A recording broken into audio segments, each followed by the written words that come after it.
Hello, we're joined today by Paul Mansell to discuss his latest book, Classical Uke. It's a great book. Thank you, Josh. I've had a look through. How did it come about? Well, until recently, there's been a lot of books on ukulele, but they're just about strumming the ukulele. Yeah. And ukulele, you can do so much more on it. And this book is actually about playing classical music on the ukulele, which is an area that's developing quite rapidly. I mean, recently the ukulele it's been accepted more as a serious instrument.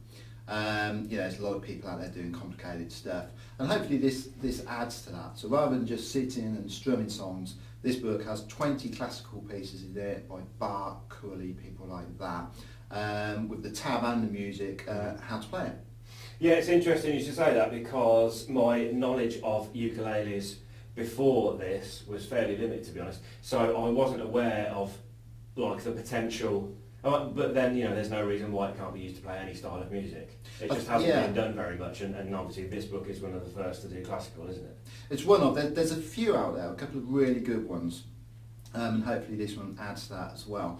But yeah, because it's often seen as sort of almost a joke instrument, a toy instrument, easy for kids to learn, which it is, but there's so much more you can do on it. I mean, one of the problems is the ukulele's only got 2 octaves. So covering something like Bach is quite hard because you know, a lot of his music, when it was written on piano and that, you know, to get it onto an instrument that's only got 2 octaves is fairly difficult. But hopefully I've achieved it. I think you have. You mentioned 2 octaves, and so tuning, it's tuned to high G and low G. Yeah, which I think that's a feature of this, I suppose, isn't it? Yeah, that's right. I mean, ukuleles, generally, when you think of sort of Hawaiian music, they're tuned to high G. So this note here is equivalent as 3rd fret on an E string on a guitar, so it's called high G. This ukulele here, which to all intents and purposes is the same, it's slightly smaller, but this one's tuned to low G.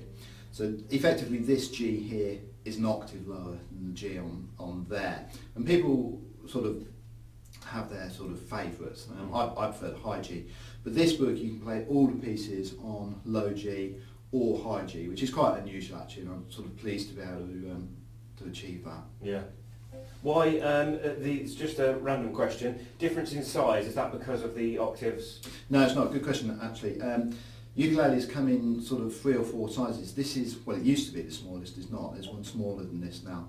This is a soprano ukulele, and it's kind of the classic Hawaiian, you know, if you see a picture of Elvis playing a ukulele, it's one of these. Okay, some of the pieces in the book go quite high up the neck. So for that I used one of these, and this is a concert ukulele that's slightly bigger.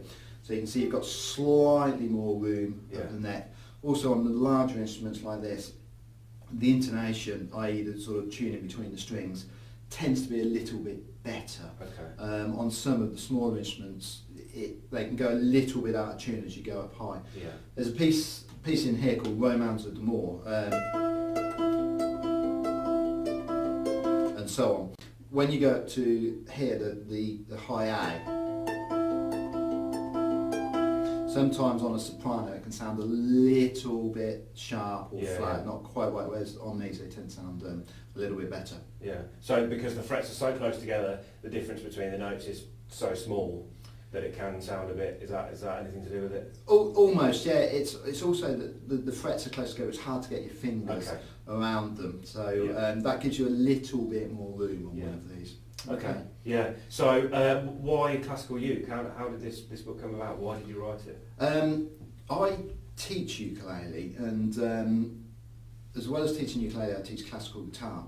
And a lot of the stuff that I play on classical guitar, I kind of just started thinking, oh, I wonder if that would work on ukulele. And over the years, I started getting a bigger and bigger repertoire of pieces that I could play on the guitar, and then worked out, transcribed how to play on the ukulele. Right. And then through teaching ukulele, I started giving these pieces to my students, and they worked really, really well. And it got students out of just the strumming kind of thing. And I built up quite a catalogue of pieces that I was really happy with. And then when I was sort of performing the ukulele, I'd often perform classical pieces, started putting some up on YouTube, and they were getting a lot of hits. So initially I thought, you know what, I'll do a book. Initially I thought I'll self-publish it because, well, I just thought I would. But then I approached a couple of publishers, and to my surprise they were extremely interested in it, mainly because the ukulele is a massive growth area. Yeah. I mean, last year there was 250,000 ukuleles sold in England. Wow, scary. That's incredible, isn't it? Yeah. Wow. I bought nearly all of them. Yeah. That's amazing, actually, isn't it? Yeah. Yeah, I mean, the Hohner, who used to, well, they still do make mouth organs, they now sell more ukuleles than mouth organs, which is scary. So, and I think people are slowly realising that the ukulele can do so much more. So I sent it to a couple of publishers, and they both came back and were really excited about it, which I was quite surprised by. So after some to and froing, I settled with Kevin Mayhew. Great publisher, great track record in doing a lot of music. And I also like them because the guy there, Dave, the MD, he's a musician himself, and he really understood what I wanted to achieve with this, because it is a niche book, but at the same time I think, you know, there's potential there for it to actually sell quite a lot. And I think he understood that although, you know, we're not 100% groundbreaking, we're not the first, but we're early to do this. You know, they're one of the first publishers really to dip their toe into this area. Yeah. And I like to think that because we've got it right, and between me and the publisher put a lot of work into it, that hopefully this will set a really good standard for people who want to play correct classical music on a ukulele. Yeah. Yeah, so where can we get it? Well, you can get it through kevinmayhew.com. Yeah. It's going on Amazon.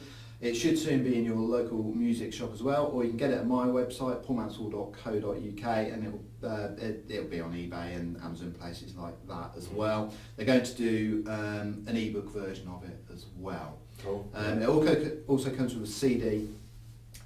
All the 20 pieces are played by me on there, so you can hear them if you're struggling with them. And if you want, I'll play you one now. Yes. Also, where can we see you live, other than in a minute? February the 11th, 2018, I'm playing at the Olympia in London. Okay. There's an exhibition going on there, and I'm doing a 45-minute slot, so we're really looking forward to that. And that'll be mainly classical ukulele. Yeah, brilliant. All right. Okay, thank you, Paul. Thanks very much, Josh.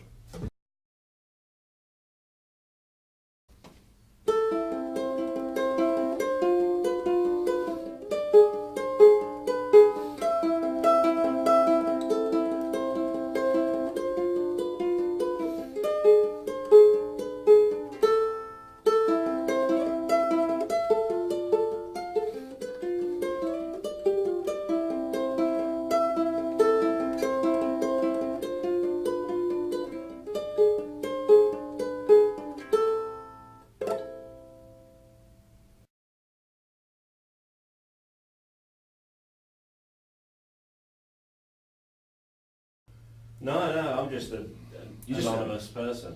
Oh, Just an interview monkey. interview monkey. Yeah, I like it. Yeah.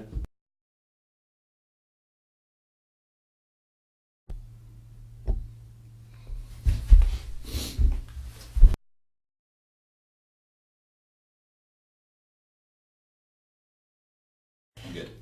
So yeah, tell us about the book. So yeah, thank you. It's a book. It's